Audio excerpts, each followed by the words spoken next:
জামালপুরে ৮৫ বছরের বৃদ্ধের সঙ্গে ১২ বছরের কন্যা শিশুর বিয়ের ঘটনা তদন্তের নির্দেশ দিয়েছেন হাইকোর্ট।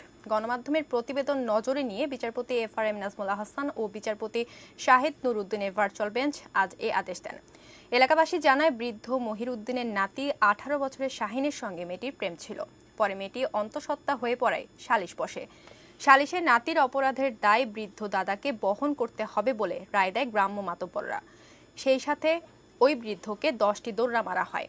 স্থানীয় ইউপি সদস্য জয়নাল আবেদীন নাদু এ ঘটনা স্বীকার করলেও মেয়েটি প্রাপ্তবয়স্ক বলে দাবি করেছেন।